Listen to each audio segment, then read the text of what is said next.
Bonsoir mes amis. Eh bien, je suis heureux d'être de nouveau ici ce soir. Et la raison pour laquelle j'étais en retard, c'est que oui, comme Frère Neville l'a dit, j'étais en retard. Mais ce qui a causé cela, c'est que l'autre jour à l'église, vous savez, j'ai dit, eh bien, je vais simplement essayer d'éviter les appels et tout. Je ne peux pas faire ça. Donc, je viens de quitter l'hôpital, quelques hôpitaux de Louisville, il y a quelques minutes, des urgences. Donc, c'est pour cette raison que je suis arrivé un peu en retard. Je suis arrivé juste à temps pour être ici. Alors, et puis ma femme m'avait, je crois, appelé pour m'en parler. Je crois que Sir Raddle allait être ici ce soir. Et elle aussi, elle était malade. Alors, ça me fait vraiment de la peine d'apprendre ça. Et j'ai quitté mon cousin à Louisville. Je viens de le conduire à Christ. C'est une bonne chose. Et c'était une maladie horrible. C'est la maladie de Hodgkin. Et il pouvait mourir d'un moment à l'autre. Je crois que le Seigneur l'a guéri pendant la nuit. Il en est de même pour le petit-fils de frère Jim Weinsfart, qui est alité là-bas avec la même chose, à l'hôpital des vétérans, et la maladie de Hodgkin qui se développe autour du cœur et de la cage thoracique. Alors vous savez un peu ce que ça veut dire. Ils ne peuvent rien faire à ce sujet, mais ils savent que leur seul espoir, c'est Dieu. Je devrais vraiment aller à Milltown ce soir. Basti Rogers, vous vous en souvenez, il fréquente notre assemblée. Beaucoup d'entre vous connaissent frère Rogers. Il est dans un état grave. Toute la journée, il a demandé que j'aille le voir. Et la petite Georgie Carter, là-bas, a découvert. Elle a été guérie il y a environ 12 ou 14 ans. Elle était restée couchée sur un lit pendant 9 ans et 8 mois. Elle ne s'était jamais levée de ce lit. Et là-bas, une fois, j'avais prié pour elle quelquefois. Un soir, je suis sorti et j'étais quelque part en train de prier. Et le Seigneur est descendu, une petite lumière qui brillait à travers un buisson de cornouiller. Il a dit, va du côté de chez Carter pour la guérison de Georgie. Elle sera guérie. Vous connaissez tous ce cas, n'est-ce pas? Pendant toutes ces années, elle n'a même pas été alitée, elle n'a même pas eu un mauvais rhume, je suppose, depuis ce jour-là. Et on a découvert qu'elle se meurt maintenant d'un cancer du sein. Et elle a appelé. Elle a entendu dire que j'étais revenu. Ils ont dit qu'elle avait abandonné. Elle s'est levée du lit pour accepter sa guérison. Alors, il faut absolument que je la voie. Demain, c'est ma dernière journée ici. Je dois partir.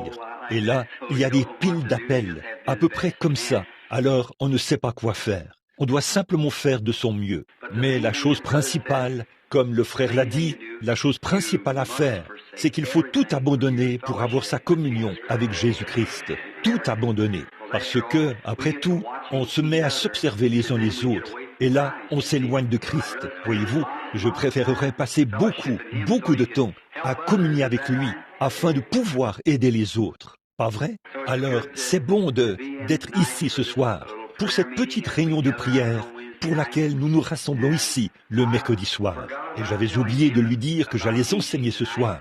Alors ici, il faut que je vienne ici ce soir et que j'aborde un sujet. Alors, quand j'étais en route pour venir ici, avec les lumières de ma voiture, j'ai choisi quelque chose ici que j'avais enseigné comme une leçon d'école du dimanche, il n'y a pas longtemps, dans l'Épître aux Hébreux, pour ce soir. Je crois que la dernière fois que j'ai donné une leçon d'école du dimanche ici, avant de partir outre-mer, j'étais dans Hébreux, chapitre 10. Je me souviens d'avoir lu, et je l'ai noté ici, le verset 18, pour dimanche prochain. Et ce dimanche prochain n'est pas encore arrivé. Alors, peut-être que nous allons commencer à partir de là, ce soir, pour notre leçon de ce soir. Que le Seigneur vous bénisse, et n'oubliez pas ces gens dans vos prières.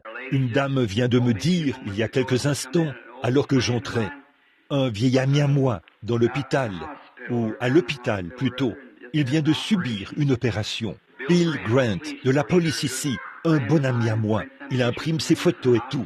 Il est à l'hôpital, un cas urgent. Et j'ai rencontré le frère de frère Slaughter là-bas. Jean m'a dit, je crois, qu'il avait été à l'hôpital 2 fois. Oh, il y a de la maladie partout, vous savez. Il n'y a pratiquement pas de fin à ça. Mais il a dit, vous savez, je me suis souvent demandé quand Moïse a conduit les enfants d'Israël dans le désert. Quand il les a fait sortir, il y avait environ 2 millions de personnes. Ça, ce sont les jeunes et les vieux, tous ensemble. Et il les a conduits pendant 40 ans dans le désert. Là, réfléchissez à ça. Comment, bon, là-bas, sans le système sanitaire que nous avons aujourd'hui. Et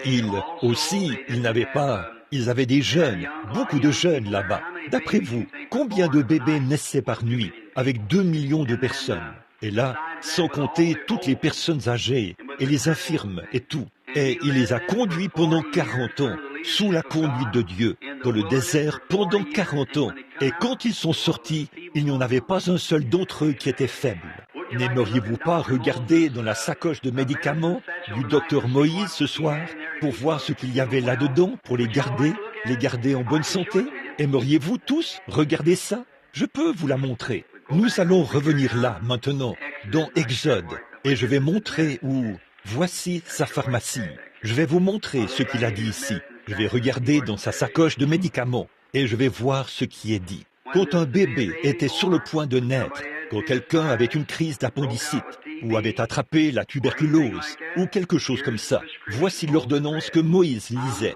Je suis l'Éternel qui te guérit. C'est la seule chose qu'il avait. Je suis l'Éternel qui te guérit. Eh bien, c'est la seule chose qu'il avait. Ah oui, c'est suffisant, n'est-ce pas? Moïse a dit, maintenant l'Éternel est celui qui t'a guéri. Ils ont simplement prié pour cette personne et elle a été guérie. Et savez-vous, une autre chose qui est arrivée pendant cette période passée dans le désert? Ils n'avaient même pas besoin de chaussures neuves quand ils sont sortis. Et leurs vêtements ne s'étaient même pas usés. 40 ans dans le désert, avec un seul médicament, une seule ordonnance. Je suis l'Éternel qui guérit toutes tes maladies. Et il l'a fait, parce qu'ils l'ont pris au mot. Et ils ont été délivrés de toutes. Souvenez-vous, là, ils avaient été enseignés. Ils avaient été avec les Égyptiens, qui étaient les gens les plus intelligents. Aujourd'hui, nous n'avons pas de médecins aussi intelligents qu'ils l'étaient. En effet, il y a des choses qu'ils ont faites qui montrent que nous n'en sommes pas encore arrivés là, dans le domaine de la science. Par exemple, les Égyptiens ont construit, il y a seulement quelques jours, je suis passé près du Sphinx, là, pour voir combien grosse était cette chose. Et ces pyramides, eh bien, là-haut, d'une hauteur d'un pâté de maison, dans les airs, il y a des tonnes, il y a de gros blocs de pierre là-haut, presque aussi gros que ce tabernacle. Aujourd'hui, ils ne pourraient pas les placer là-haut, même s'il le fallait. Donc, ils l'ont fait par un moyen quelconque. Et puis, le Sphinx, je pense qu'il faut 16 wagons plats pour y poser sa patte. Qu'en est-il de son corps? Et c'est très haut dans les airs, là. Comment ont-ils réussi à monter ça là-haut? Vous voyez, c'était des gens qui avaient des secrets, une intelligence que nous n'avons pas aujourd'hui. Je pense que nous l'avons, mais nous n'avons pas avancé avec ça, la science nucléaire ou quelque chose comme ça, parce que les puissances électriques ou aucune puissance de ce genre ne pourrait soulever cela. Mais à cette époque-là, ils l'ont construit. Et cette pyramide, la grande pyramide qui se trouve là, géographiquement, elle est placée si parfaitement au centre de la Terre que peu importe la position du Soleil, il n'y a jamais d'ombre portée autour de cela. En ingénierie, nous avons beaucoup de chemin à faire pour rivaliser avec eux. Et de penser que ça fait plus de 5000 ans et ils avaient ça. Donc, à l'intérieur de cela, ils trouvent la Bible, exactement comme cette Bible-ci, écrite là, à l'intérieur, selon leurs mesures et ainsi de suite. On mesure l'Évangile et l'Écriture exactement comme nous l'avons ici. Enoch l'a placé là, des années et des années, avant le déluge antédiluvien. Et là, Dieu a écrit 3 Bibles. Avec Dieu, tout va par 3. Il a écrit 3 Bibles. Il a eu 3 venues de Christ. Il y a 3 dispensations de la grâce. Il y a 3 personnes dans la divinité, 3 manifestations de la seule personne dans la divinité, plutôt. Et toutes ces choses, voyez, maintenant, comme Jésus est venu la première fois, il est venu une fois, n'est-ce pas? Il est venu racheter son épouse. Il vient la deuxième fois pour recevoir son épouse, la prendre, la rencontrer dans les airs. Et il vient la troisième fois avec son épouse, en tant que roi et reine. Voyez? Et alors, il y a aussi les 3 manifestations de Dieu. Dieu s'est manifesté une fois dans la paternité, alors qu'il conduisait les enfants d'Israël. La fois suivante où Dieu s'est manifesté, c'était dans la filiation, le Seigneur Jésus-Christ. La 3e fois où Dieu s'est manifesté, c'est avec nous maintenant, le Saint-Esprit. Vous voyez, 3 manifestations, tout est par 3. Maintenant, abordons notre leçon. Combien aiment lire la Bible? Et simplement, oh, j'aime vraiment cela. Dieu voulant, quand je reviendrai, je vais sortir pour me reposer un peu maintenant, pendant une semaine ou deux. Donc, quand je reviendrai, Dieu voulant, je veux faire des réunions de réveil ici au tabernacle, simplement des réunions de réveil d'enseignement. Et nous allons prendre quelque part dans la Bible et traiter à fond notre... Souvenez-vous, combien de vieux de la vieille, ici, se souviennent de l'époque où nous prenions, par exemple, le livre de l'Exode, et nous prenions cela pendant peut-être des mois et des mois, sans jamais quitter l'Exode. Une fois, je suis entré dans Job, et je n'en suis jamais sorti, en quelque sorte. Vous en souvenez-vous? Une dame m'avait écrit une lettre. Elle disait, « Frère Branham, est-ce qu'un jour, vous ferez descendre Job du tas de cendres ?» Je suis resté sur ce sujet-là. Le pauvre Job, assis là-bas sur le tas de cendres. Vous savez, tous ses amis l'avaient abandonné. Il était couvert d'ulcères et tout. J'avais tellement pitié de ce vieil homme que je... Et là, par la suite, le Seigneur l'a béni, parce qu'il avait vécu de son mieux sous l'Holocauste. C'est tout ce qu'il connaissait. Et pour confesser ses péchés, et il est allé chercher ses enfants, et il a offert un sacrifice. Il a dit, il se peut qu'ils aient péché en secret, et ils ne le savent pas. Il était un vrai père, et Dieu lui a rendu tous ses enfants à la fin. Le saviez-vous? Dites, je veux vous demander quelque chose là. Vous rappelez-vous encore comment il lui a redonné ses enfants? Maintenant, souvenez-vous, il lui a donné le double. Au départ, il avait tant de milliers de bœufs. Quand ils ont tous été enlevés, il a doublé le nombre de ses bœufs. Quand les brebis, il a doublé ses brebis. Mais souvenez-vous, il avait, je crois que c'était 7 ou 12, je ne me rappelle plus maintenant le nombre, fils et filles. Mais il avait le même nombre de fils et de filles. Dieu les lui a donnés. Pas vrai? Vous voyez, il a doublé toute sa portion de biens ici sur terre. Bon, mais ses fils et ses filles, ils ont tous été tués. Mais il lui a donné le même nombre de fils et de filles. L'avez-vous déjà remarqué? Avez-vous déjà pensé à ça? Vous vous souvenez que nous avons enseigné ça? Voyez? Où étaient ses fils et ses filles? Dans la gloire. Il l'attendait. Voyez? Il les lui a donnés, chacun d'eux. Vous voyez? Pas un seul d'entre eux n'a été perdu. Voyez? Le même nombre de fils et de filles qu'il avait spécifié au départ, il a spécifié le même nombre à la fin. Mais il a doublé sa portion de brebis et de bœufs, et ainsi de suite, comme ça. Mais ses fils et ses filles étaient tous sauvés. Ils attendaient dans la gloire que Job vienne vers eux. Oh là là, ça vaut la peine, n'est-ce pas? Très bien. L'Épître aux Hébreux. Paul, à mon avis, Paul qui parle aux Hébreux. Il présente la différence entre la loi et la grâce. Et nous avions, peut-être que nous lirons quelques versets, les premiers versets du chapitre 10. Ensuite, nous allons commencer au verset 19. Je pense que nous voyons un peu. La loi qui possède une ombre des biens à venir et non l'exacte représentation des choses ne peut jamais, par les mêmes sacrifices qu'on offre par perpétuellement chaque année, amener l'assistant à la perfection. Maintenant, je pense que, pour bien comprendre cette première partie, Paul essaie de leur dire que les anciennes lois étaient une ombre des choses nouvelles à venir. Or, une ombre, c'est quelque chose. Si vous alliez vers le mur, ou de ce côté-ci, à contre-jour, vous constateriez que votre ombre vous précède. Si vous vous dirigiez vers le coucher du soleil, votre ombre serait derrière vous. Maintenant, remarquez, toute la loi qui possède une ombre des choses à venir, vous voyez, ce n'est qu'une ombre. Or, sous l'ancienne dispensation, Paul essaye de dire que le fait qu'ils étaient circoncis, les mâles, dans la chair, c'était un type de la circoncision dans le cœur, du Saint-Esprit de ce jour-ci. Combien ils observaient les commandements à cette époque-là, qui étaient écrits sur des tables de pierre. Dans les derniers jours, Dieu a dit qu'il les écrirait sur les tables de chair de notre cœur. Or, le seul moyen à cette époque-là, ils savaient que c'était mal de « tu ne déroberas point ». Il fallait qu'ils le voient dans les commandements. Et la loi a été ajoutée pour apporter la réconciliation. En effet, s'il n'y a pas de loi, eh bien, s'il n'y a pas de loi, il n'y a pas de péché. En effet, si ce n'est pas mal, s'il n'y a pas de loi dans cette ville qui dit que vous ne pouvez pas griller un feu rouge, que vous ne pouvez pas faire ceci, eh bien, si vous grillez un feu rouge, vous n'avez pas mal agi, parce qu'il n'y a aucune loi qui dit cela. Donc, la loi a produit la colère, ou a mis en lumière le péché. Vous voyez, ils faisaient toutes ces choses avant la loi. Et ce n'étaient pas des péchés, parce qu'il n'y avait aucune loi qui déclarait que c'était des péchés.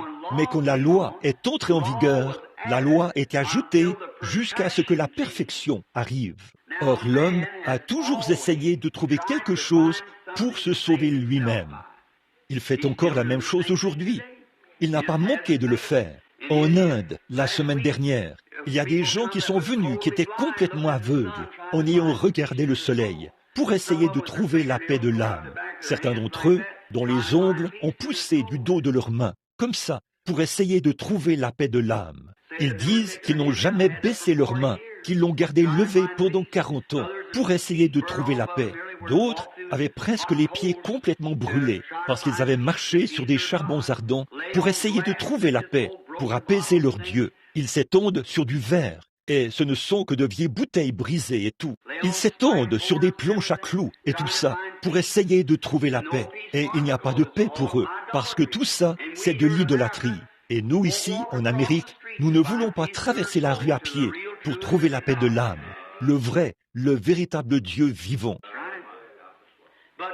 C'est vrai, mais toutes ces choses, ces idées païennes de l'homme, à l'époque où Dieu a envoyé la loi, elle a été ajoutée pour nous montrer que ces choses étaient un péché. Mais là, cette loi ne pouvait pas ôter le péché, elle ne faisait qu'amplifier le péché. Voyez? En effet, s'il n'y a pas de loi qui dit que vous ne pouvez pas faire ceci, eh bien ce n'est pas, si vous commettez ou transgressez cela, vous ne pouvez pas transgresser cela parce qu'il n'y a pas de loi à transgresser. Mais quand la loi entre en vigueur, alors le péché est manifesté.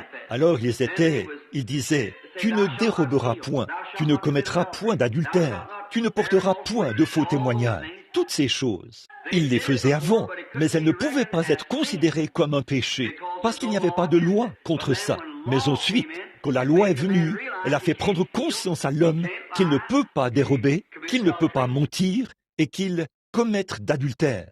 Et tous les commandements ne font qu'amplifier. Mais cette loi n'a quand même pas ôté le péché. Cela a seulement amené l'homme à reconnaître que c'était un péché. Ensuite, quand Christ est venu pour ôter le péché. Voyez? Or, la seule chose que la loi faisait, c'est qu'il savait qu'un substitut innocent devait mourir pour le coupable. Cette loi a commencé là-bas, dans le jardin d'Éden. Et puis, là, ils offraient une brebis ou un taureau ou quelque chose. Ils le tuaient, ils jetaient le sang sur l'autel, et ainsi de suite, parce que c'était la couverture ou l'offrande d'un substitut. Mais ça ne pouvait jamais ôter le péché, parce qu'il n'y a pas assez de force dans la vie d'un animal pour faire l'expiation d'une vie humaine, parce que la vie humaine est supérieure à la vie animale. Maintenant, nous voici assis ici ce soir. Nous sommes probablement des Allemands, des Irlandais, et ainsi de suite. Quelques gens de couleur. Peu importe s'ils sont noirs, blancs, jaunes, ou quelle que soit leur couleur, chacun de nous est venu d'une seule personne. Voyez, c'est prouvé par la science que vous pouvez aller au fin fond de l'Afrique et y trouver l'homme le plus noir qu'on puisse trouver. Et si vous étiez malade, il pourrait vous donner une transfusion sanguine. Votre sang est exactement comme le sien. Ou vous pourriez aller en Chine, chercher l'homme le plus jaune qu'il y ait en Chine, et il pourrait vous donner une transfusion sanguine. Voyez? Ou l'homme le plus brun qu'il y ait en Inde pourrait vous donner une transfusion sanguine. Dieu, par un seul sang, a fait toutes les nations, tous les peuples. Mais il n'y a pas de comparaison possible entre un seul animal au monde et le sang humain. Voyez, le sang animal, chaque sang est différent, mais le sang humain est le même. Eh bien, si cela ne dément pas l'idée de certaines de ces personnes qui parlent et qui enseignent à l'école ici, que nous avons évolué à partir de la vie animale. Si c'est le cas, alors l'animal pourrait donner une transfusion sanguine à l'être humain. Mais le sang, la vie humaine, c'est la même chose. Mais la vie animale, certains d'entre eux sont comme un serpent, il est à sang-froid. Un poisson, il est à sang-froid. Mais bon, l'ours, le wapiti ou le chien ou le cheval, Ils ont un sang différent. Ni l'un ni l'autre, aucun d'eux ne pourrait donner une transfusion sanguine à l'autre, parce qu'ils sont tous différents. Mais l'être humain, c'est pareil. Alors, par l'offrande de sang animal, c'était seulement un substitut sous la loi, jusqu'à la venue de Jésus, qui n'était né d'aucun homme. Aucun homme sur cette terre n'était son père. Il avait une mère, et sa mère était une vierge, la Vierge Marie, une jeune fille d'environ 18 ans. Et le Saint-Esprit l'a couverte de son ombre, étant Dieu le Père lui-même. Et il a créé, celui-là même qui a créé le monde par la parole. Il a simplement parlé. Vous savez, dimanche, nous avons abordé cela. Quand Dieu parle, il doit en être ainsi. Il n'y a absolument aucun moyen d'y échapper. Dieu dit qu'il y est et il doit en être ainsi. Rien. La parole elle-même. Et la parole était une pensée. Dieu, quand il, avant, une parole est l'expression d'une pensée. Dieu l'a pensée dans son esprit et l'a créée par la parole. Et nous avons la foi dans notre cœur, la foi de Dieu dans notre cœur. Et nous pouvons voir cela clairement. Cela devient une foi. Et ensuite, nous prononçons la chose. Et elle commence à exister. La même chose, parce que la pensée de Christ est dans l'homme. C'est ce qui produit les guérisons et tout. Quand vous recevez cette révélation parfaite, c'est ce que vous faites. Alors, vous savez comment marcher. C'est ça. Parce que ça, c'est la marche chrétienne. Bon, mais le sang des animaux n'ôtait pas le péché. Alors, quand Jésus est venu, étant Dieu lui-même manifesté en chair, son sang ne venait pas du sang d'un autre homme. Chacun de nous, chaque prophète, chaque grand homme, c'était du sang humain. Mais cet homme avait du sang divin. Dieu lui-même a créé la cellule sanguine. Et la personne, vous venez d'une seule cellule sanguine. Si jamais vous regardez ça avec une lentille, je l'ai fait il y a quelques semaines. Et la reproduction des animaux, de sorte que vous, ou du bétail, il y a des dizaines de milliers de germes là-dedans. Et ces germes de petites cellules sanguines se joignent. Et dans ça, dans l'être humain ordinaire. Mais dans ce cas-là, Dieu lui-même a créé cette cellule sanguine, sans aucune intervention humaine. Et de là est sorti son propre Fils, Jésus-Christ, en qui Dieu lui-même a habité, faisant de lui Emmanuel sur la terre. Voilà le tableau. C'est ce que vous devez croire pour être sauvé. Et alors, Jésus, gratuitement, il n'avait pas à le faire, mais gratuitement, avec l'amour dans son cœur pour son prochain. Il est mort au calvaire et a versé ce sang, avec les péchés du monde sur lui. Il a porté nos péchés au calvaire sur lui-même. Or, il ne s'agit pas de ce que je peux faire. La question n'est pas de savoir si je suis bon ou pas. La question est de savoir si lui, il était bon. Je ne pourrai jamais être assez bon pour y arriver. Vous ne pourrez pas être assez bon pour y arriver. Si jamais vous y arrivez, vous vous tiendrez là par les mérites de Jésus-Christ. Je vais vous dire ça maintenant, parce que vous ne pouvez rien faire d'autre. Mais Dieu a transféré tous nos péchés sur lui, et il est mort. Et parce qu'il est mort pécheur, la Bible dit, son âme est allée dans le séjour des morts. C'est vrai.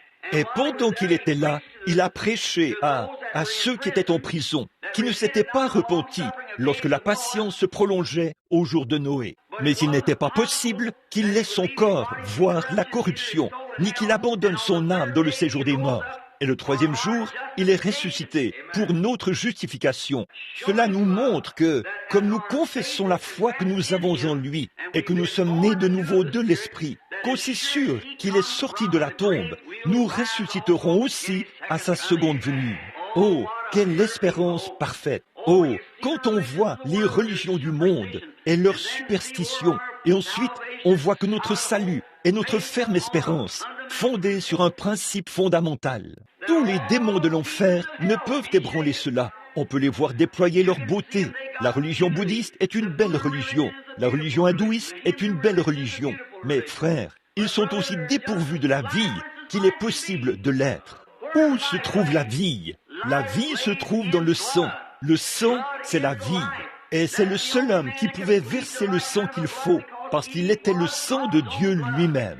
Et il a versé le sang qui nous a rachetés, vous et moi. Donc, notre salut repose en Jésus-Christ, en ce qu'il a fait pour nous au calvaire. peu importe le niveau de notre bassesse, combien nous devenons immoraux, combien nous devenons corrompus, quand nous regardons au calvaire avec un cœur sincère et que nous confessons nos péchés là-bas, au calvaire, ça règle la question. C'est vrai, dès que votre confession sort de vos lèvres, Dieu est dans l'obligation de vous répondre.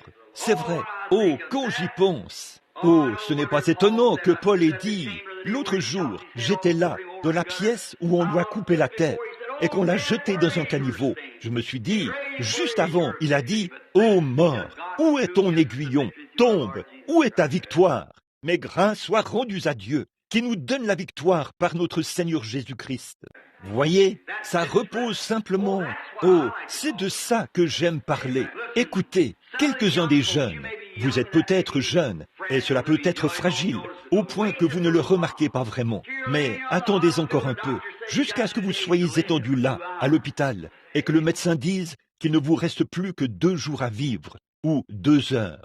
Attendez juste un peu, jusqu'à ce que le cœur commence à manquer ce battement, et que vous sentiez que cela aura raison de vous. Oh frère, alors vous chercherez de toutes vos forces. Que représentera votre vie alors? C'est terminé. Attendez que les cheveux commencent à grisonner sur votre tête et que vous vous rendiez compte que vous faites face à une éternité sans fin là-bas et que cette âme qui vit maintenant à l'intérieur de vous se détache comme une dent qu'on arrache, qui est tirée de vous comme ça pour aller quelque part et vous ne savez pas où vous allez. Vous feriez mieux d'y réfléchir maintenant et de régler la question maintenant.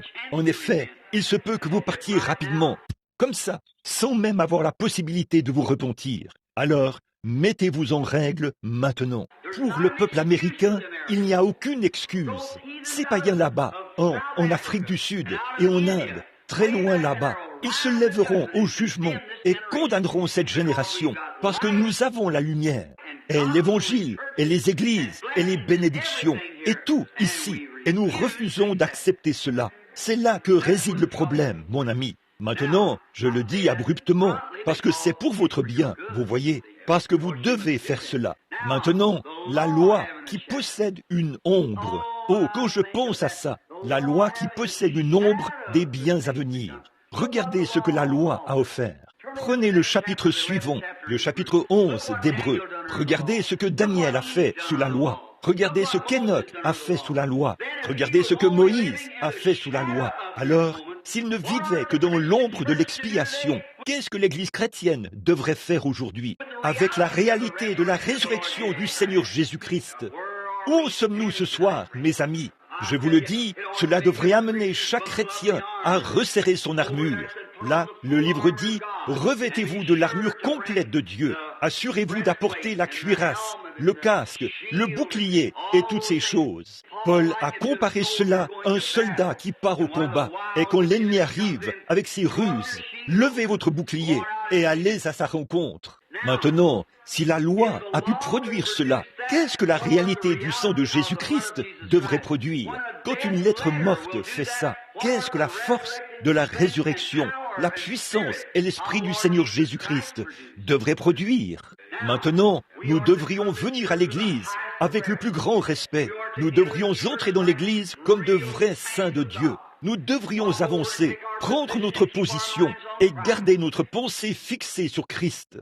Nous devrions abandonner tout ce qui est du monde, comme ça. Et si vous êtes vraiment né de nouveau, ceci peut être un peu tranchant là, mais vous savez qu'ici, c'est la maison de correction. Si vous êtes vraiment né de l'Esprit de Dieu, c'est là que se trouve votre cœur. De toute façon, c'est ce que vos pensées sont ancrées là-bas. Voyez, si jamais vous êtes, Jésus a dit, celui qui écoute mes paroles et qui croit à celui qui m'a envoyé a la vie éternelle. Celui qui écoute mes paroles et qui croit. Bon, si vous croyez correctement, si vous le confessez simplement du bout des lèvres, ça ne sert pas à grand-chose. Mais dans votre cœur, si vous croyez que Jésus est le Fils de Dieu, vous ne pouvez pas vivre la même vie que vous avez vécue auparavant. Vous ne le pouvez pas si jamais vous voyez réellement le calvaire. Mais si vous ne faites qu'avancer au hasard, vous ne vous faites que des illusions, c'est tout. Mais quand vous voyez vraiment ce que Jésus était, oh là là, comme j'aimerais prêcher la divinité suprême de Jésus-Christ. Si jamais vous pouviez prendre conscience de qui il était et de ce qu'il a fait pour vous, hommes et femmes, vos cœurs se fondraient au-dedans de vous et vous seriez prêts à vous débarrasser des saletés afin de vivre pour lui. Oh, comme c'est merveilleux! Et quelle personne il était! Si vous prenez conscience que Dieu lui-même s'abaisse, qu'il se dévoile, qu'il descend jusqu'à ce qu'il puisse entrer dans votre cœur. Quand Dieu le Père, sous la forme d'une grande nuée, s'est placé au-dessus des enfants d'Israël, et quand il s'est installé sur la montagne ce matin-là pour écrire la loi, eh bien, même si un animal touchait la montagne, il devait être percé d'un dard. Ce n'est que par la sanctification qu'il a fait monter Moïse. Il a placé Aaron tout en bas, au bas de la colline, pour surveiller et monter la garde, afin que rien... Et quand cette colonne de feu s'est posée sur cette montagne, les éclairs ont surgi et le tonnerre a grondé. L'obscurité s'est installée. Quand Jéhovah Dieu, le Créateur de toute l'éternité, s'est installé au sommet d'une montagne qu'il avait créée lui-même. L'épaisseur des nuages, les éclairs qui surgissent, la terre qui tremble, au point que ces Israélites qui étaient là-bas dans le camp, avec un sacrifice sanglant autour d'eux, ont dit que Moïse parle et non Dieu, de peur que nous ne mourions. Pensez-y, ce même grand être tout-puissant s'est humilié et s'est dévoilé. Et il est entré dans un corps de chair que n'importe quel homme pouvait toucher avec ses mains. Qu'est-ce qu'il fait? Il revendique son chemin, essayant d'entrer dans l'homme. Puis, après, il est allé offrir son propre sang, alors qu'aucun autre sang ne pouvait faire l'affaire.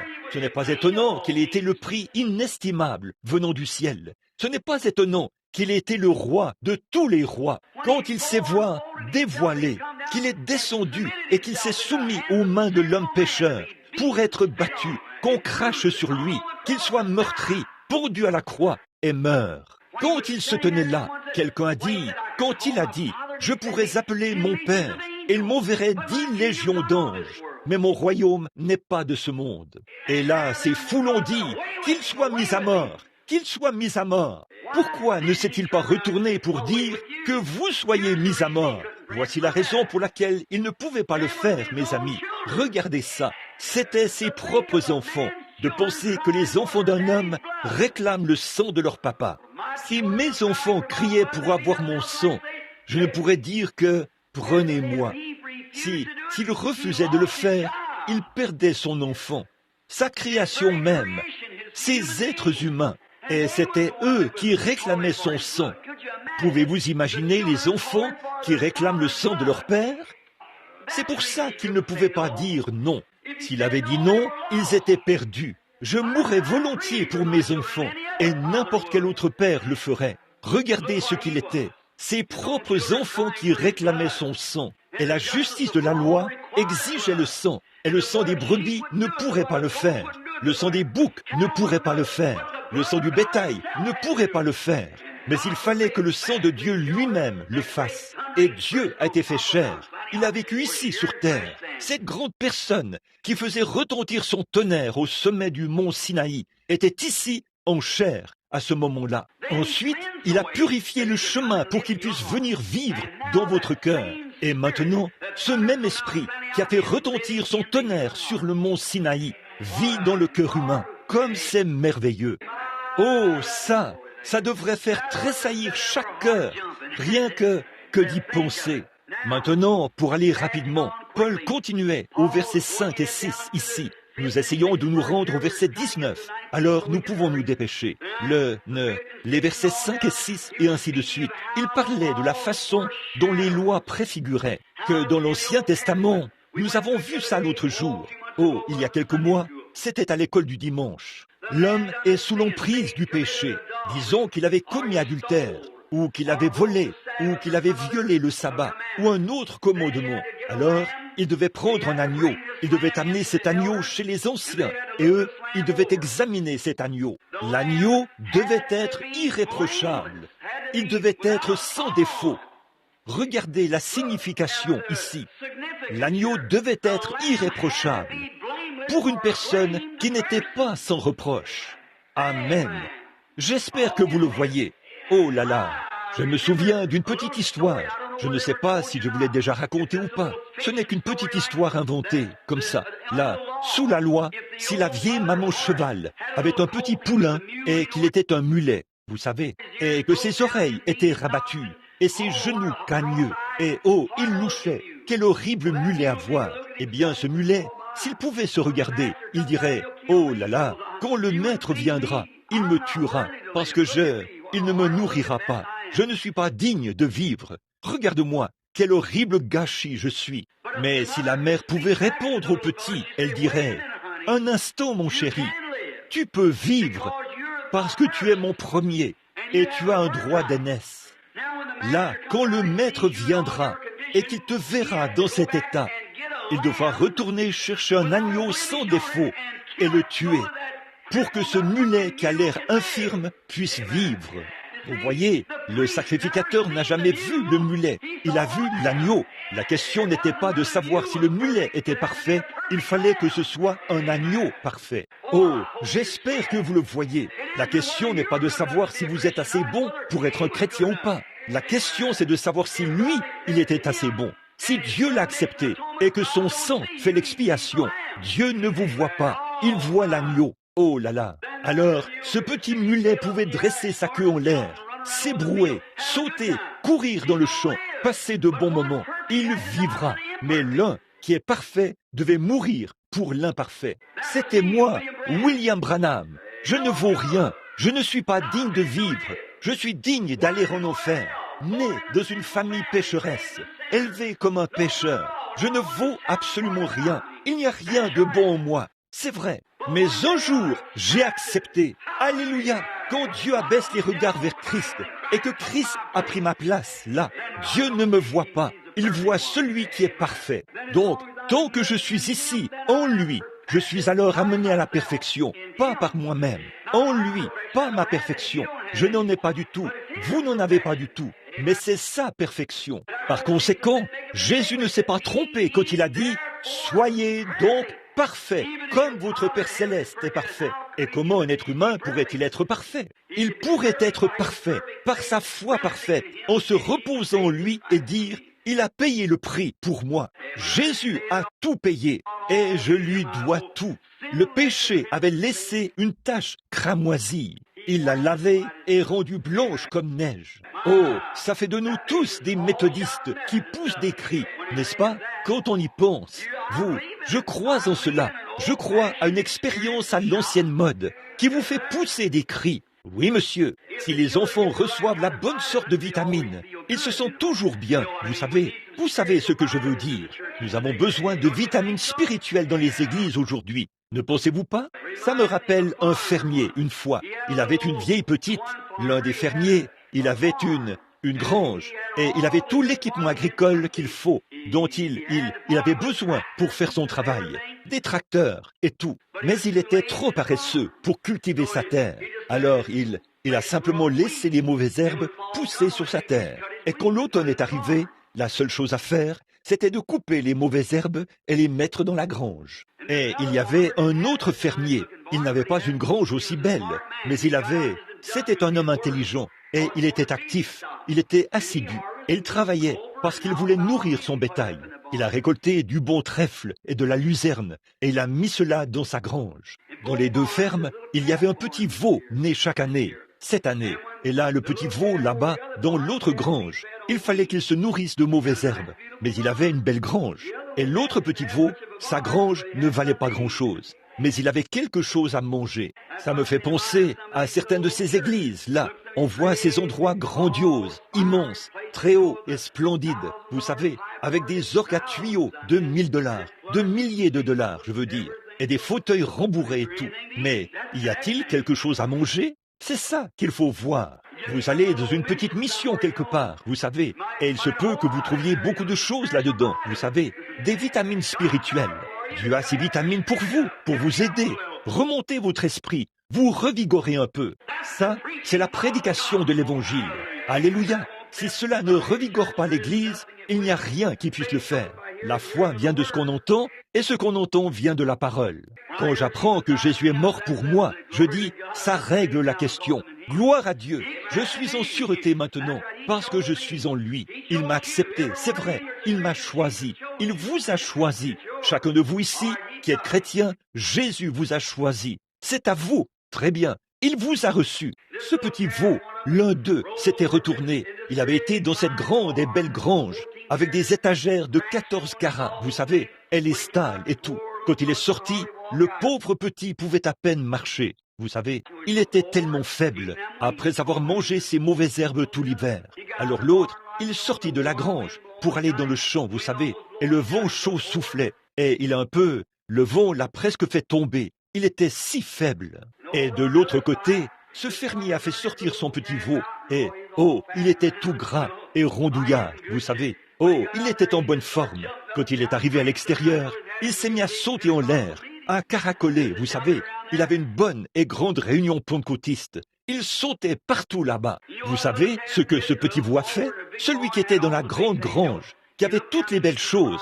Vous savez, il a regardé, il a jeté un coup d'œil à travers une fente et il a dit « Tss, tss, tss, tss, quel fanatisme! Quel fanatisme !» Ce petit se sentait bien. Ce n'est pas étonnant qu'il puisse sauter. Il était bien engraissé. Il se sentait bien. C'est comme ça que quand un homme reçoit vraiment ses vitamines spirituelles. La maison de Dieu, il va là-bas et son âme se nourrit de la parole de Dieu. Alors il sait où il en est. Toutes ces anciennes superstitions s'envolent. Et l'adoration du diable et tout le reste, ça disparaît quand on voit que Jésus-Christ est mort à ma place, qu'il a pris ma place là-bas au calvaire. Le pur amour divin entre là. Cela m'amène à mal me conduire aux yeux du monde, de temps en temps. Je me sens vraiment bien à ce sujet, parce que je me bourre de vitamines. Voilà, ces bonnes vieilles vitamines, ici. Bon, Paul a dit que quand l'adorateur venait et qu'il apportait le petit, s'il avait mal agi, il venait avec ce petit agneau. Là, le souverain sacrificateur l'examinait, le sacrificateur le faisait, et il voyait que l'agneau n'avait pas de défaut. Il l'examinait pour voir s'il convenait. Et si c'était le cas, alors il déposait le petit agneau sur l'autel. Et voici venir l'homme qui avait mal agi. Il disait, « Eh bien, j'ai dérobé. Et je sais maintenant que je suis assujetti à la mort, parce que j'ai mal agi. Dieu ne voudrait pas que je dérobe.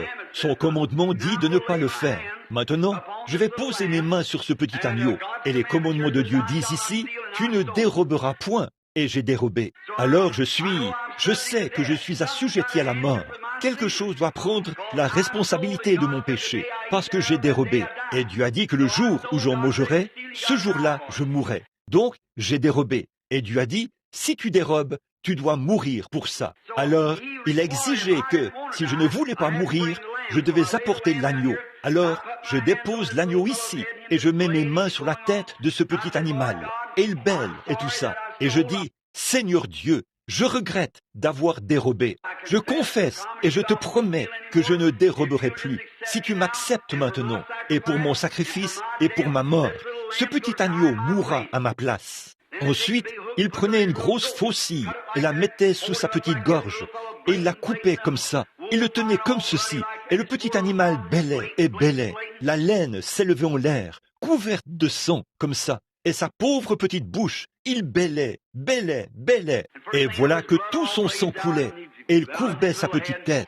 C'était fini. Ensuite, l'homme s'est inscrit ici sur un registre qui est placé sur le côté de l'arche, comme ceci, que cet homme a fait une confession. S'il le fait une deuxième fois en un an, il devra mourir quand même. Il devra mourir avec l'agneau. Or ça, c'était l'Ancien Testament. Il repartait de là. Dès qu'il faisait sa confession, il repartait. Et peut-être qu'il avait commis adultère.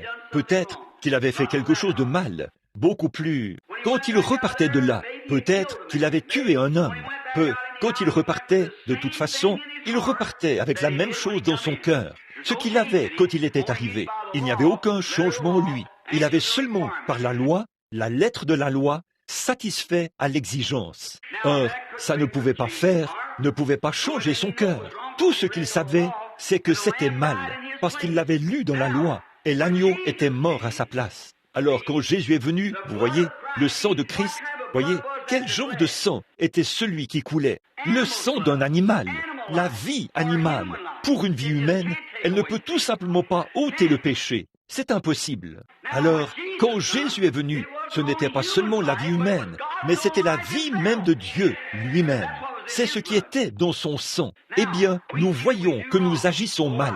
Oh, j'ai mal agi, j'ai péché, j'ai mené une mauvaise vie, j'ai mal agi. Maintenant, je viens à l'autel. Par la foi, je vois le sacrifice. Je pose mes mains sur la tête de Jésus. Je dis, Dieu bien-aimé, je sais que je suis un pécheur, et le salaire du péché, c'est la mort. Et si j'agis mal, je dois mourir. Et si je meurs, si je ne peux pas entrer dans ta présence, je serai puni, en proie au tourment pour toujours. Donc, j'ai tort, Père, et je veux être en règle. Je ne veux pas mourir comme ça. Alors, je pose mes mains sur sa tête, et sa vie a été ôtée pour ma vie. Mais ce qu'il y a, c'est que quand je repars de l'autel, je repars avec un cœur changé. Voyez, le premier homme repartait sous la loi, sous le sang d'un animal. Ça ne pouvait pas changer son cœur, car il n'y a pas de comparaison possible entre une vie animale et une vie humaine.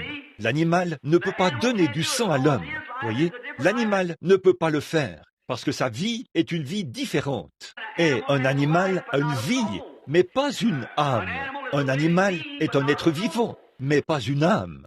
Mais Dieu a mis une âme dans l'homme. Et donc, mon âme, l'âme, qu'est-ce que c'est?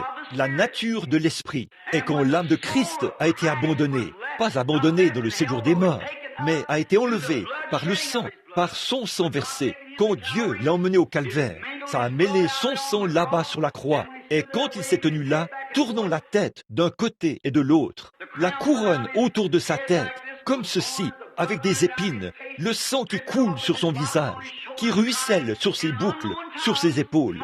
Il crie dans des langues inconnues, « Mon Dieu, pourquoi m'as-tu abandonné? Voilà l'agneau, c'est lui, c'est l'être innocent qui est mort, pour que moi, l'indigne, ma vie soit rectifiée, afin que je puisse avoir droit à la vie. C'est l'indigne, indigne. Vous êtes l'indigne pour qui cet agneau est mort. Maintenant, vous vous avancez ici et vous posez vos mains sur lui. Vous voyez, vous faites votre confession et Dieu vous répond par le Saint-Esprit pour confirmer qu'il vous a reçu par un seul sacrifice. Voilà, c'est ça. Par un seul sacrifice. Il a mené à la perfection pour toujours. Voilà, car l'adorateur venait chaque année. C'était un perpétuel, presque chaque année. Il revenait et il fallait venir l'année suivante, ayant le même désir dans son cœur. Mais quand il a fait un sacrifice par lui-même, chaque péché, tout désir du péché et tout le reste a été ôté du cœur de l'homme. Et il se tient là, rendu parfait aux yeux de Dieu, non pas par ce qu'il a fait, mais par ce que Jésus a fait pour lui. Et il a accepté le sacrifice du Seigneur Jésus-Christ. Oh, que de choses merveilleuses, mon ami. Maintenant, le verset 19. Il nous reste environ 20 minutes. Consacrons tout ce temps dans les Écritures maintenant. Bon, le verset 19. Ainsi, frères, nous avons la liberté d'entrer dans le lieu très saint grâce au sang du sacrifice de Jésus. Écoutez, voici, entrez maintenant dans le lieu très saint. Il y a un lieu saint, puis le lieu très saint.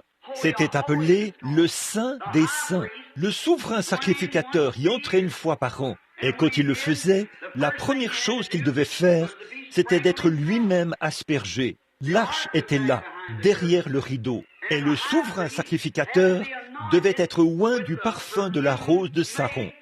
Aucun autre parfum ne ferait l'affaire. Savez-vous que Jésus était appelé la rose de Saron? Une rose, qu'est-ce que c'est? D'où vient le parfum? De la rose. D'où? Jésus était appelé le lys de la vallée, pas vrai? Est-ce que quelqu'un sait d'où vient l'opium? D'un lys. L'opium provient du lys. Et à quoi sert l'opium? L'opium soulage la douleur. Quand les gens sont malades et qu'ils souffrent tellement qu'ils perdent la tête, qu'ils deviennent fous, alors on leur fait une piqûre d'opium et c'est réglé. Ils se calment. Ça, c'est dans le naturel. Jésus, dans le spirituel, est le lys de la vallée. Et quand vous en arrivez au point où vous ne pouvez plus vous supporter et que la vie ne signifie rien pour vous, Dieu a une piqûre d'opium pour vous, tirée du lys de la vallée, qui soulage tous vos problèmes. Ils sont tous partis. Vous n'avez pas besoin de vous enivrer en buvant du whisky pour soulager vos problèmes. Ils reviendraient tout de suite. Mais venez boire une gorgée d'opium du lys de la vallée. Et ils sont finis pour toujours. Advienne que pourra. Si vous vivez, si vous mourrez, si vous êtes ceci ou cela ou autre chose, rien ne vous sépare de l'amour de Dieu qui est en Jésus-Christ. On ne promet pas aux chrétiens une vie facile, mais on leur promet la grâce suffisante pour chacun de leurs besoins. Amen. Dites donc, je crois que je me sens religieux en ce moment. Pensez-y. Oui, monsieur. En effet, quand je suis là et que je me pose des questions, que je regarde ici et que je vois ceci qui se passe, cela qui se passe. Mais je me dis, un instant, oh là là, voyez, voilà le lys de la vallée. Maintenant, l'odeur, qu'est-ce qu'elle fait? Une odeur, les femmes se mettent du parfum pour être agréables. Et parfois, les hommes se mettent une lotion après rasage, comme ça, afin que les odeurs nauséabondes vous quittent. Quand vous êtes en présence de quelqu'un, avec des odeurs corporelles ou quelque chose du genre, le parfum sert à enlever cette odeur, afin que vous, en présence de la personne, que vous ne sentiez pas très mauvais.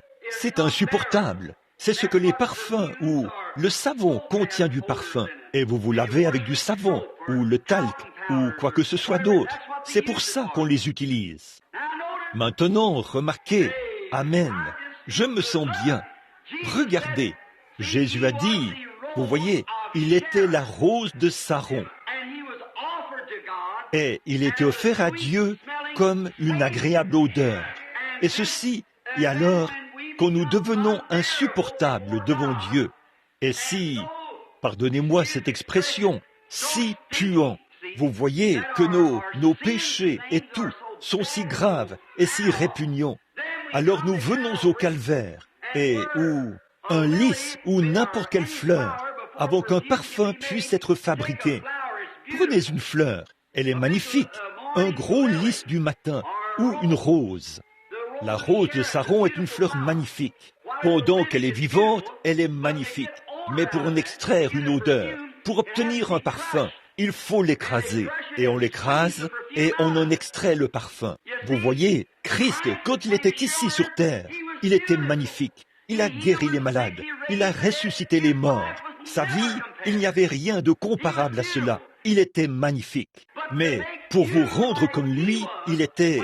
Quand Dieu a baissé le regard, il a dit, « Celui-ci est mon fils bien-aimé, en qui j'ai trouvé mon plaisir. » Il a dit, « Vos sacrifices me puent au nez, mais celui-ci est celui en qui j'ai trouvé mon plaisir. » Or, il avait trouvé son plaisir. Et pour que Dieu trouve son plaisir en nous, il fallait qu'il soit écrasé au calvaire. Et le péché de ce monde devait faire sortir la vie qui était en lui. Et il est mort en portant les péchés du monde, afin que nous puissions être loin de la rose de Saron. Il était le lys de la vallée. Il était blessé pour nos transgressions, une agréable odeur. C'est par ces meurtrissures que vous avez été guéris. Le lys de la vallée qui nous donne l'opium pour soulager nos maladies et nos douleurs.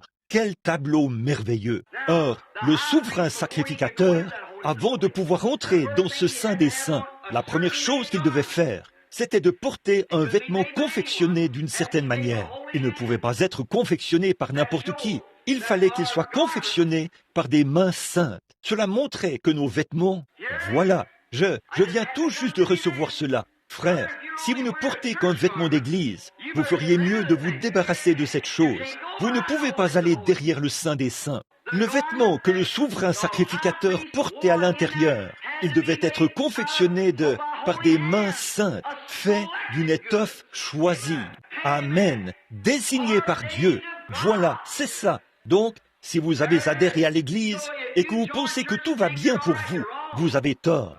Voyez, il faut que ce soit une robe choisie par Dieu et nos haillons, imbus de notre propre justice, ne seront pas acceptés dans sa présence. Il faut le Saint-Esprit, qui est la robe de Dieu qui habille le croyant, afin qu'il puisse aller derrière le Saint des Saints. Oh, c'est bon, j'aime ça. Ça, c'en était une nouvelle. Je n'en avais jamais avalé une comme ça auparavant. Mais c'est ça, cette sorte-là, c'est la vraie vitamine. Voyez, il faut le Saint-Esprit. Regardez la parabole il est allé au souper des noces. Et tout le monde au souper des noces devait porter un certain vêtement.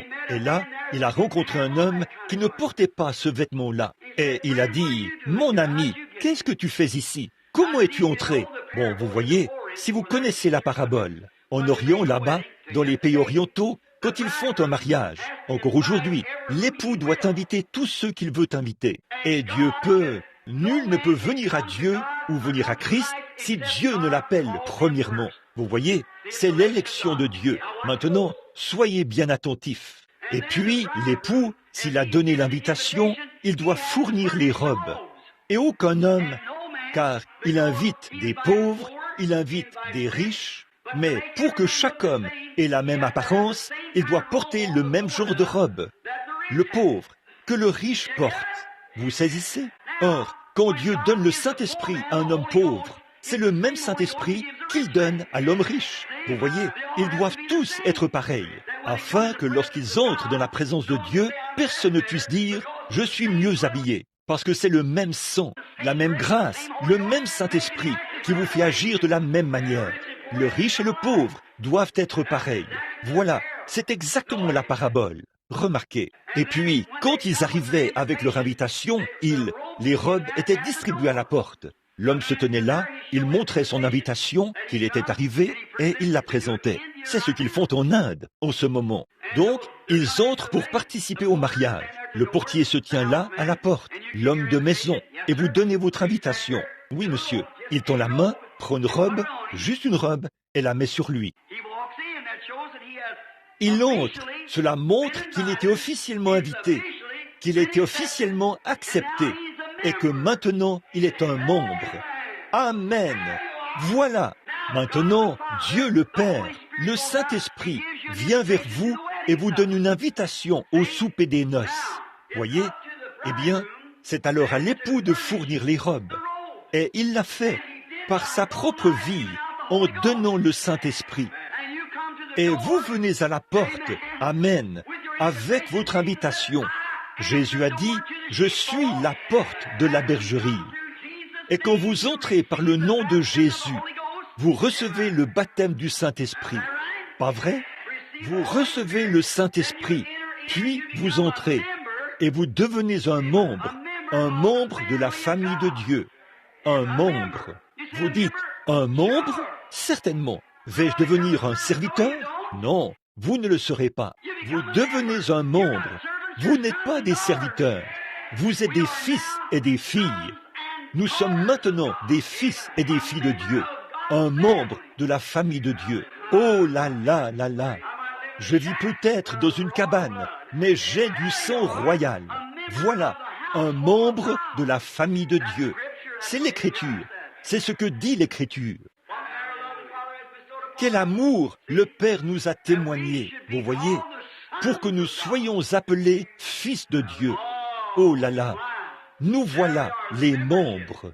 Eh bien, le souverain sacrificateur qui était loin, en entrant, il devait prendre le sang d'un animal avec lui. Sinon, il mourrait. Et une autre chose au sujet de son vêtement. Saviez-vous qu'au bord de ce vêtement, avez-vous déjà su ce qu'il y avait au bord du vêtement? Il avait quelque chose au bord du vêtement. Et c'était de petites choses qui pendaient au bord de la bordure de son vêtement. Et c'était une grenade et une clochette. Et une grenade et une clochette. Et il devait marcher d'une certaine manière quand il entrait. Il ne pouvait pas faire ses pas n'importe comment. Il devait marcher d'une certaine manière. En effet, chaque fois qu'il faisait un pas, ses clochettes devaient jouer en se cognant sur les grenades. Saint, Saint, Saint est l'Éternel. Alors le Seigneur l'entendait s'approcher. Amen. Alléluia. Voilà, Dieu vous entend si vous entrez par la voie pourvue par Dieu quand vous vous approchez, car vous entrez en criant de tout votre cœur. Saint, Saint, Saint est le Seigneur Dieu Tout-Puissant. Là vous entrez quand vous venez en cherchant le Saint-Esprit. Voyez, Saint, Saint, Saint est le Seigneur Dieu Tout-Puissant. Et là, l'Assemblée, le seul moyen pour eux de savoir. Or, si on entrait là sans être habillé exactement de cette manière, l'homme mourrait à la porte. Il n'allait plus jamais ressortir. Il mourrait à l'intérieur s'il n'y entrait pas habillé et oint pour y entrer. Bon, la seule manière pour l'Assemblée de savoir si tout allait bien pour lui ou pas. Oh là là, la seule manière, dont l'assemblée qui attendait pouvait savoir si tout allait bien pour le souverain sacrificateur ou pas. Ils entendaient le bruit de ses clochettes. Il y avait un bruit à l'intérieur. Et c'est comme ça qu'ils savaient si tout allait bien pour lui ou pas. Je me demande si la même chose fonctionne aujourd'hui. Si vous passez près d'une église et que tout est mort et silencieux, je ne sais pas. Mais il fait du bruit, vous savez. Il fait savoir aux gens que Dieu est toujours sur le trône. Dieu exauce les prières. Les gens ont encore le Saint-Esprit. Ils poussent vers Dieu des cris de louange. Ils glorifient Dieu. Ils font beaucoup de bruit. L'Assemblée dit, eh bien, il doit être par ici. Cet endroit est un endroit vivant. Quand nous entrons dans le Saint des Saints et que nous prétendons être chrétiens, il faut qu'il y ait du bruit. Je ne veux pas dire beaucoup d'absurdités. Je veux dire du vrai, du véritable bruit. C'est vrai. Maintenant, regardez bien ici. Ainsi donc, frères, puisque nous avons, au moyen du sang de Jésus, une libre entrée dans le sanctuaire, par la route nouvelle et vivante, non pas l'ancienne loi, quand il s'est réconcilié au travers du voile, c'est-à-dire de sa chair. Et puisque nous avons un souverain sacrificateur établi sur la maison de Dieu, approchons-nous avec un cœur sincère et dans la plénitude de la foi, les cœurs purifiés d'une mauvaise conscience et le corps lavé d'une eau pure. Retenons fermement la profession de notre espérance, car celui qui a fait la promesse est fidèle. Ça ôte vraiment tout. Oh là là, j'aime ceci. Mais je suppose que nous devons terminer. Mais quand nous nous approchons de Dieu, n'y allons pas en disant, eh bien là, je me demande si tout va bien. Êtes-vous un chrétien? Eh bien, je l'espère. Ce n'est pas comme ça qu'il faut venir. Frères, croyez l'histoire, acceptez-la et naissez de nouveau. Ensuite, avancez-vous avec une foi pure, sachant ceci, que Dieu a promis et que Dieu ne peut pas mentir. Dieu m'a promis la vie éternelle. Si je croyais en son Fils Jésus-Christ, je l'ai cru et il m'a donné la vie éternelle.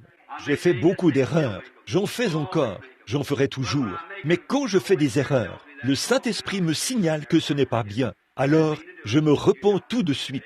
Seigneur, pardonne-moi, je ne voulais pas faire ça. Aide-moi maintenant. Et je continue à marcher tout simplement. Voilà. En effet, aussitôt que cela sort de mes lèvres, si nous confessons nos péchés, il est juste pour les pardonner. Pas vrai? Alléluia. Le diable dit, sais-tu quoi? Je vais te dire une chose. Tu devais aller faire telle chose. Tu ne l'as pas fait. Ah ah, tu as péché, hein? Je dis, j'ai confessé ça. Eh bien, je vais te dire, non, ne me parle pas. Non, monsieur, j'ai une foi parfaite en celui qui m'a dit que si je confessais mes fautes, il me pardonnerait. Alors, j'ai confessé cela. Éloigne-toi de moi. De toute façon, je n'en ai rien à faire de toi. Alors continue ton chemin. Marchez avec assurance. Continuez à avancer. Si la mort se trouve là, pas de problème. Continuez à avancer jusque-là, en ayant une foi parfaite que Dieu a promis qu'il vous ressuscitera au dernier jour. Oui, monsieur. Comme je vous le disais, je ne sais pas si je vous l'ai dit ou pas. Ici, il y a quelques jours, avant que j'aille outre-mer, j'étais là. Et Jean, je faisais presque comme tu l'as dit. J'essayais de peigner un cheveu qu'il me restait. Ma femme m'a regardé. Elle a dit, chérie, elle a dit, tu ferais mieux de porter un de ces postiches qu'on t'a donné là-bas en Californie. J'ai dit, chérie, je les aime beaucoup, mais j'ai simplement honte de le faire. Elle a dit, oh Bill, tu prends vraiment tes cheveux ont vraiment disparu, n'est-ce pas? J'ai dit, oui, c'est vrai, mais j'ai dit, oh, alléluia. Elle a dit, pourquoi dis-tu alléluia? J'ai dit, je n'en ai jamais perdu un seul. Elle a dit, tu n'en as jamais perdu un seul? J'ai dit, non. J'ai dit, tu vois chérie, je prends de l'âge. J'ai dit, j'ai 45 ans. J'ai dit, je suis un vieil homme. J'ai dit, et je dis, je prends de l'âge. Peu m'importe que je sois chauve ou quoi encore, ça m'est égal, tant que je ne me retrouve pas avec attraper des mauvais rhumes aussi facilement. Oui. Et elle a dit, eh bien, j'ai dit, mais elle a dit, eh bien, elle a dit, mais tu as dit que tes cheveux n'avaient pas disparu. J'ai dit, ils ne le sont pas. Eh bien, et je dis, Jésus a dit, il ne se perdra pas un seul cheveu de votre tête. Voyez, voyez? Elle a dit, veux-tu dire, eh bien, j'ai dit, chérie, à la résurrection, quand je redeviendrai un jeune homme, comme je l'étais quand nous nous sommes mariés, des épaules bien droites, pas une seule ride, des cheveux noirs, ondulés. J'ai dit, c'est à ça que je ressemblerai de nouveau. Oui, monsieur, j'ai dit, je n'en perdrai jamais un seul à ce moment-là. Elle a dit, eh bien, où sont-ils? J'ai dit, je vais te demander quelque chose, et alors, si tu me réponds, je te répondrai. Elle a dit, quoi? J'ai dit, où étaient-ils avant que je les aie? Elle a dit, eh bien, je suppose que Dieu avait... J'ai dit, c'est là qu'il les a aussi. J'ai dit, ils y sont encore. Chaque vitamine qui s'y trouvait, chaque cellule de vie qui s'y trouvait, chaque atome qui s'y trouvait, chaque parcelle de pétrole qui s'y trouvait, chaque parcelle de lumière qu'il a fallu pour les faire. Dieu avait cela dans ses mains. Pas un seul d'entre eux n'a péri. Ils sont tous quelque part dans les mains de Dieu. Je regarde, mes yeux s'affaissent. J'ai des poches sous les yeux. J'ai de grosses rides sur le front. Et parfois, je dois presque plisser les yeux pour regarder ma Bible. Et le médecin m'a dit que j'avais une vue parfaite, 10 dixièmes à chaque œil. Mais il a dit, après avoir passé 40 ans, vos globes oculaires s'aplatissent et vous ne pouvez pas lire de très près. J'ai dit, oui monsieur, je le sais. Il a dit, vous n'arrêtez pas d'éloigner votre Bible et d'éloigner votre Bible. Il a dit, après quelque temps, vous la tiendrez loin comme ça. J'ai dit, je vais simplement prendre des lettres plus grosses ou quelque chose comme ça. Il a dit, eh bien, c'est simplement la nature. Je regarde tout là-bas et je peux voir un cheveu sur le bord de l'assiette. Il a dit, eh bien, vous avez 40 ans, monsieur. Il a dit, en fait, vos globes oculaires, tout comme vos cheveux grisonnent, et ainsi de suite, a-t-il dit. Il faut que cela arrive. J'ai dit, oui. J'ai regardé tout ça, et je remarque mes épaules, et je me tiens là, les épaules tombantes. J'étais plutôt jeune et athlétique. Je deviens gras maintenant. J'ai 18 kilos entre eux. J'avais les pieds plats au départ, et maintenant, j'ai de la difficulté à marcher. Les maux et les douleurs arrivent. Eh bien, je prends de l'âge, c'est tout. Je n'ai pas besoin de tout ce charme que j'avais, mais je n'en ai rien perdu. Chaque mètre, chaque chose qui se trouvait dans cette peau, qui faisait de moi une personne jeune. Dieu a encore ces choses, c'est vrai. Et cette vieille carcasse, elle se traîne, c'est tout. Au bout d'un certain temps, elle vieillira et sera ridée. Et peut-être que comme tous les autres Harvey le font du côté de ma mère, ils disent que je ressemble à un Harvey. Ils ont tous la tremblote. Vous vous souvenez tous de grand-papa, celui qui a construit l'église ici, vous savez. Il tremblait continuellement, comme ça, vous voyez, et il avait la tremblote. J'ai remarqué ma pauvre maman l'autre jour. J'espère qu'elle n'est pas ici, mais... Oh, je ne sais pas si... Eh bien, de toute façon, elle a commencé à soulever une tasse de café, et la pauvre bougeait comme ça, et ses vieilles mains comme ça, et j'ai regardé les rides qui pendaient. Je me suis dit, oh, miséricorde, je ferais aussi bien de le dire. Elle est assise là, vous voyez. Elle a dit, je ne suis pas... Elle peut le supporter. Mais regardez, j'ai presque eu un coup au cœur. J'ai tourné la tête. Je me suis dit, oh Dieu, combien de fois elle a essuyé mes larmes. Et maintenant, elle a la tremblote, elle tremble. Je me suis dit, oui, moi aussi, je deviendrai comme ça un jour si je vis. Mes frères, un de ces jours, les vieilles roues de la vie mortelle s'arrêteront toutes. À ce moment-là, j'irai sur la montagne de Sion pour vivre quelque temps là-bas. Oui, monsieur, toutes ces choses mortelles. Oh, souvenez-vous, il a dit,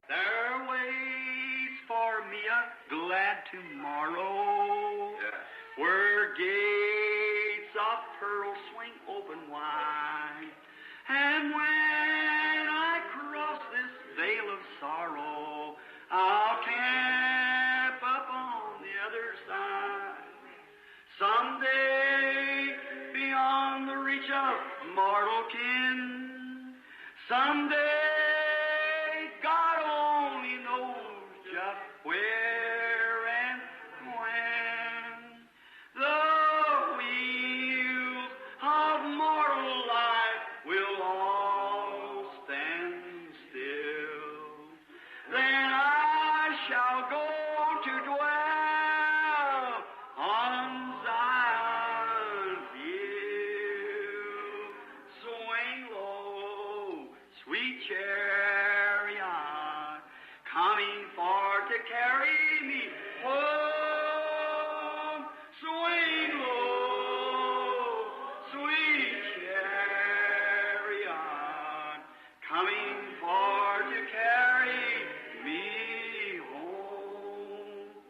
C'est vrai, la brume commencera à descendre sur mon visage. Peut-être que le médecin entrera en courant pour dire « Eh bien, Billy, ta vie est terminée. » Oh là là, je sais que cette vieille chambre noire se trouve là-bas et qu'en un seul battement de cœur, j'y entrerai.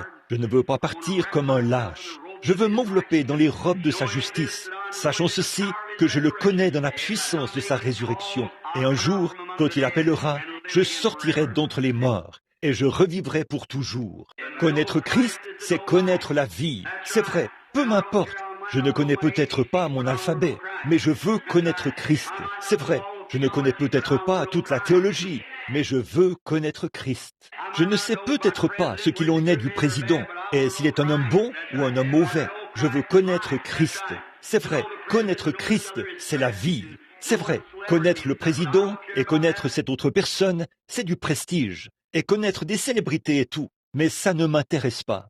Je veux connaître Christ dans la puissance de sa résurrection, sachant que nous avons ce soir un souverain sacrificateur, assis à la droite de Dieu, dans sa majesté là-bas, en train d'intercéder. Alors, je veux demeurer ferme dans la foi que je professe. Bon, ces 13 religions différentes, d'adorateurs de serpents, d'adorateurs de vaches et tout. J'ai dit, messieurs, des religions de ce monde.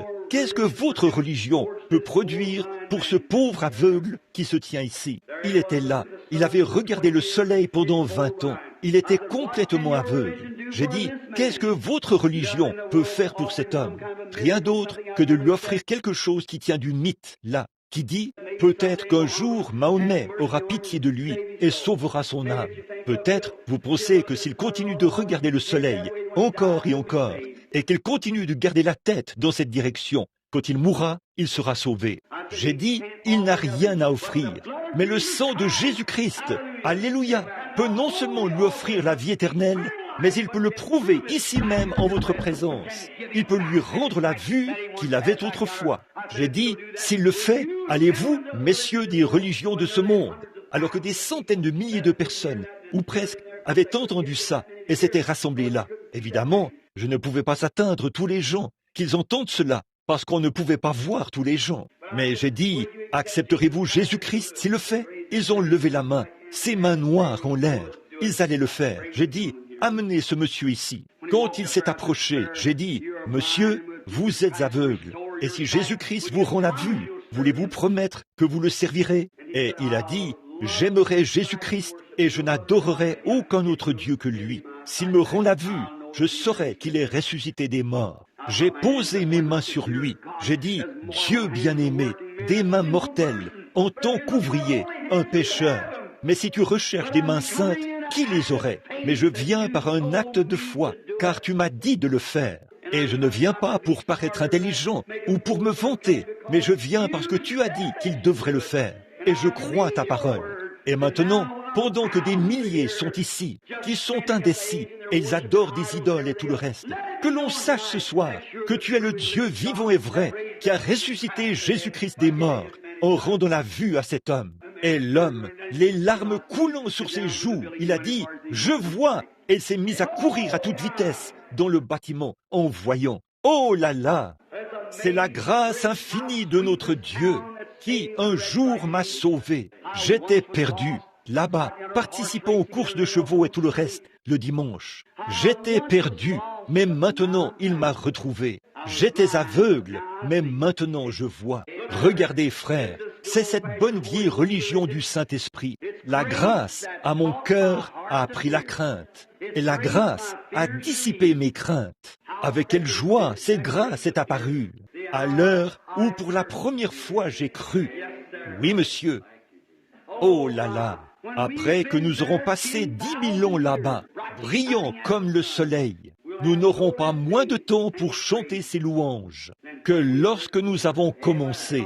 Oh là là, que de dangers, de labeurs et de pièges j'ai déjà traversé.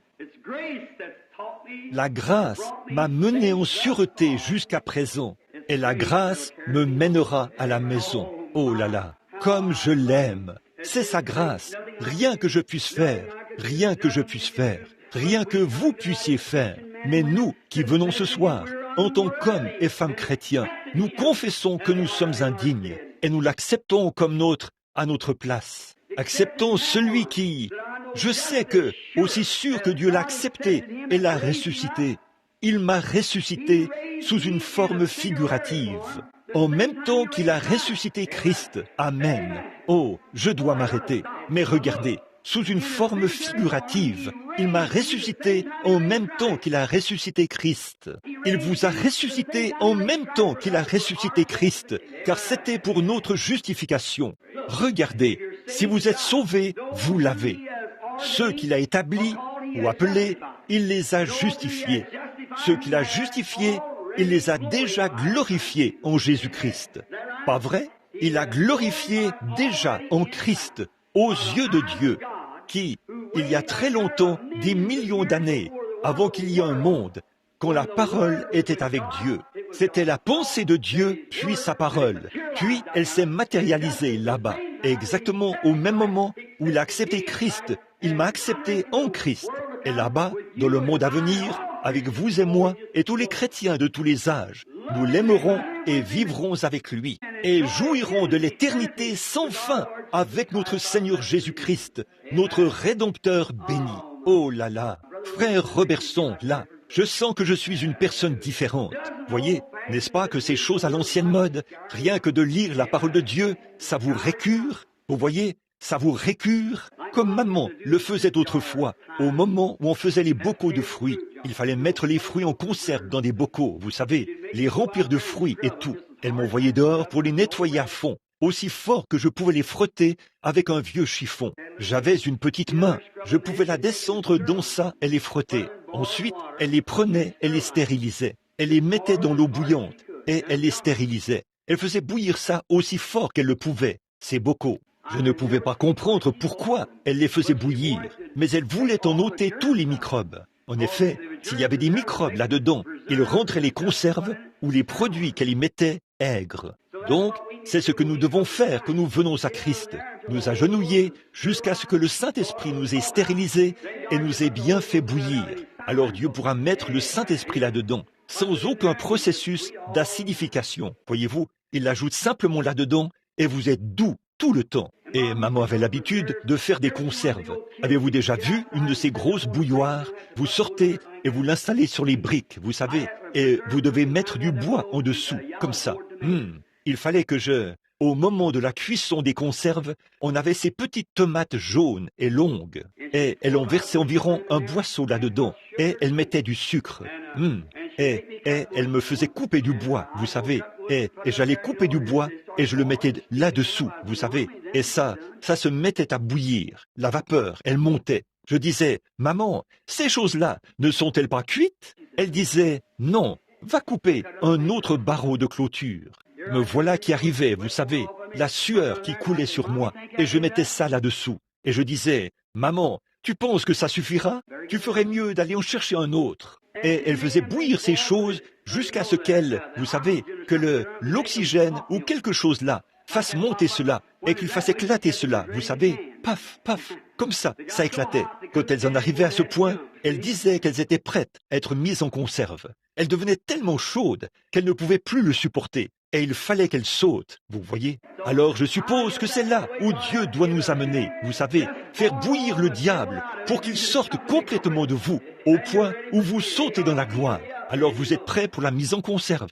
Et Dieu vous scelle à ce moment-là, vous savez. Alors, c'est ce qu'il nous faut ici. C'est une bonne réunion à l'ancienne mode. Jusqu'à ce que toute inimitié, tout ce qui n'est pas comme Christ, que cela bouille pour faire sortir toutes ces choses de vous. Vous voyez, simplement bouilli pour faire sortir ces choses de vous, au point que vous venez dire, « Seigneur, je suis désolé. Frère, pardonne-moi. Je ne voulais pas faire ça. Je ne le ferai plus. Oh Dieu, sois miséricordieux envers moi. » Là, vous vous préparez alors à être mis en conserve. Voyez-vous, Dieu se prépare à vraiment vous utiliser. Quand vous rapportez ces choses que vous avez volées, vous savez, et que vous rectifiez la chose en disant, « Frère, je ne voulais pas voler ça, tu sais. Non, monsieur.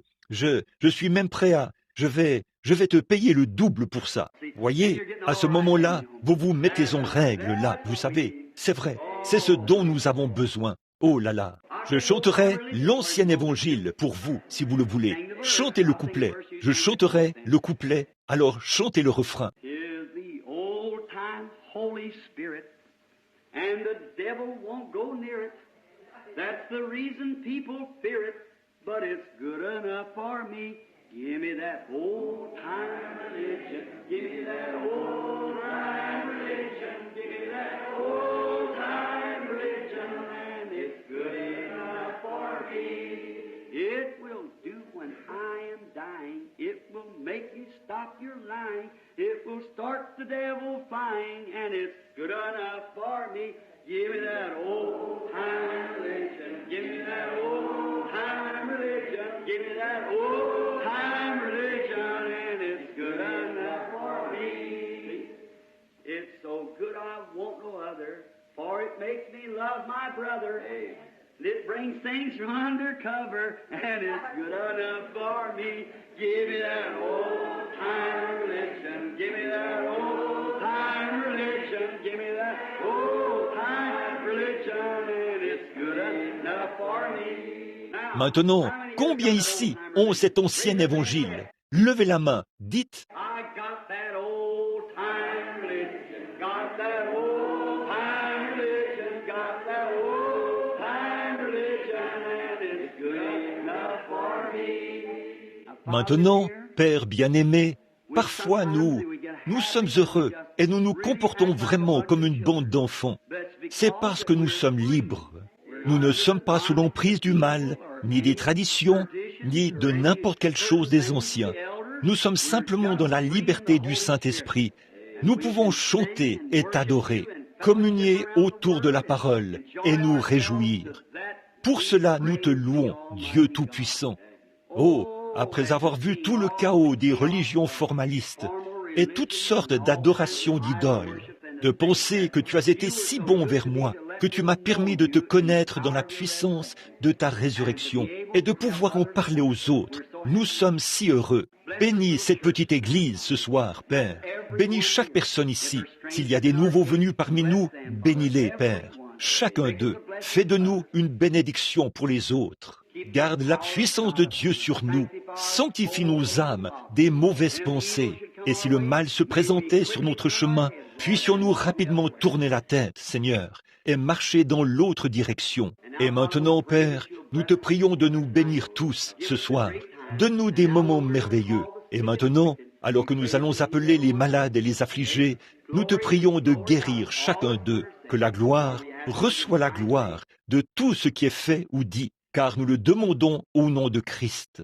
Et pendant que nous avons la tête inclinée, si quelqu'un parmi vous ici voulait dire, « Frère Bill, maintenant, dans mon âme, j'aimerais suivre la voie acceptée par Dieu, la voie pourvue par lui. Et j'aimerais vous demander, pendant que personne d'autre ne regarde, je vais lever la main pour dire, « Frère Bill, priez pour moi, afin que Dieu me donne sa grâce et fasse de moi un meilleur chrétien. » Voudriez-vous lever la main? Que Dieu vous bénisse. Vous, c'est bien, très bien. Père, tu vois leurs mains, et je te prie d'accorder ces bénédictions, que ton amour et ta grâce reposent sur eux tous. Et s'ils ont péché ou s'ils ont fait quoi que ce soit, alors Père, je te prie de les pardonner. S'il y a quelqu'un au milieu de nous ce soir, Seigneur, n'importe où dans le bâtiment, homme ou femme, garçon ou fille, qui n'est pas tout à fait sauvé et sous le sang, Père, je te prie de le faire maintenant même, et puisse-t-il devenir des croyants.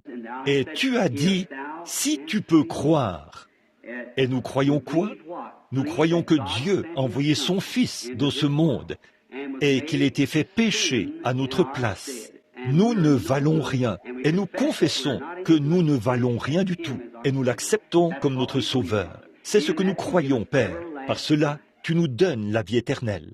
Oh, nous sommes si heureux. Tu as dit que tu nous la donnerais parce que nous avions cru en ton Fils. Et Jésus lui-même a dit que si nous croyons en lui, nous avions la vie éternelle. Donc, nous en sommes reconnaissants. Maintenant, bénis-nous ce soir et pardonne chaque péché et que pas une seule personne qui a assisté à cette réunion ce soir ne soit rejetée, mais qu'ils aient la vie éternelle. parce qu'ils se sont rassemblés ici ce soir et qu'ils ont cru en toi. Et Père, je te prie de veiller sur eux maintenant et bénis-les dans tout ce qu'ils font ou disent. Et puissent-ils venir à toi en paix au dernier jour. Puissions-nous tous nous rassembler là-bas et nous souvenir de ce soir où nous avons été ensemble. Accorde-le par le nom de Jésus. Amen. Que Dieu vous bénisse, mes chers amis. Et maintenant, Teddy va venir ici au piano. Et ceux pour qui on doit prier, si vous voulez bien vous rassembler autour de l'autel rapidement. Nous n'allons prendre que quelques minutes de plus.